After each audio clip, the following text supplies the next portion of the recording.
where you want it. Bay 12, please.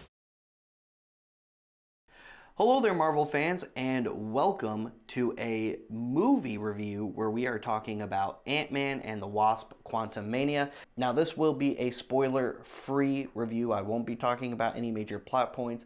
I will be talking about, however, some of the characterizations and how I felt some of those characters did without, again, giving away any actual plot points of the film. Or at least I'll do my best. So anyway, Ant-Man and the Wasp: Quantumania, I gotta give it an 8 out of 10.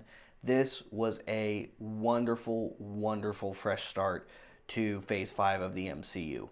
And after watching this, I just gotta say, where the heck was that energy and writing throughout the majority of Phase 4? Because, look, love it or strongly dislike it, Phase 4 was pretty turbulent for the MCU. There was some parts of it that were pretty good and pretty decent, and there were a lot of weak parts overall to the MCU. Unfortunately, arguably, a lot of the weakest parts of the MCU as a whole is a lot of what was in Phase 4. Now, maybe throughout Phase 5 we'll probably feel very differently depending on how some of those other stories get fleshed out more, or as some of those characters get fleshed out more as time progresses. But specifically talking about Ant-Man and the Wasp: Quantumania, it was fantastic. I loved pretty much every single minute of it. I loved what they did with Scott. It was really nice to see Scott start a film where he's living the life. He's sitting at a good spot in society. A lot of people love him because, you know, he just helped save the world in Endgame and all that good stuff. And everybody else in his family is doing really well. And I also really like the dynamic and the time spent between him and Cassie, because having Cassie older now, it was really cool to actually see them try to deal with their issues. Scott feeling guilty for not being around for all of those years when everybody else was blipped and he was stuck in the quantum realm. And it was just really, really cool to actually see them address that and together grow as father and daughter.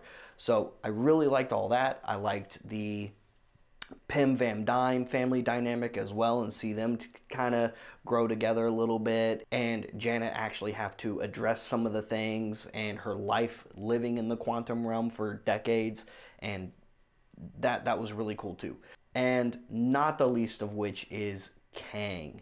Kang was a fantastic villain, a dangerous villain, but also in some parts a very relatable villain, which is another thing we had kind of been missing in Phase 4 of the MCU a little bit, where some of the villains were a little lackluster in their motivations. Wanda. Yeah. Overall, great movie. Guys, ignore the critics and stop using Rotten Tomatoes. Why do we even use Rotten Tomatoes anymore? It's been incredibly unreliable for almost a decade now, where a lot of people either just straight up don't agree with the scores or use the scores as a weapon against each other. Just go see the movie for yourself, get your own take on it, and see if you enjoy it. I really enjoyed it. To me, I felt pretty much the same excitement and joy watching it for the first time as when I watched Thor Ragnarok for the first time, which is a big fan favorite MCU film for a lot of people and is definitely my favorite MCU film. Overall, I would say it's easily the best Marvel movie since Endgame, and depending on how you feel about it, maybe even a little bit better. That's my 2 cents on it. Do with that what you will.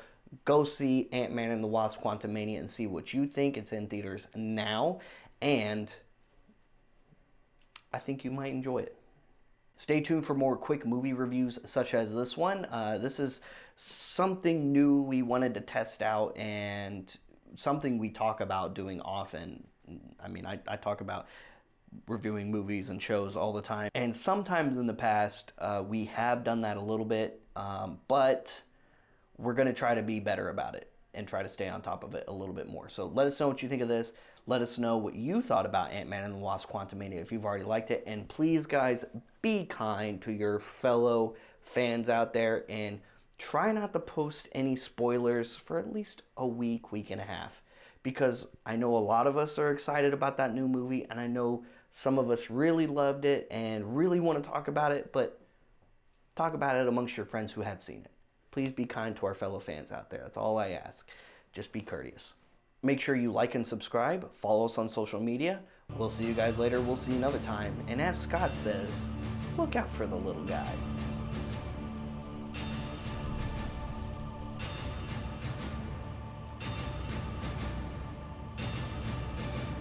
That's it, man. Game over, man. It's game over.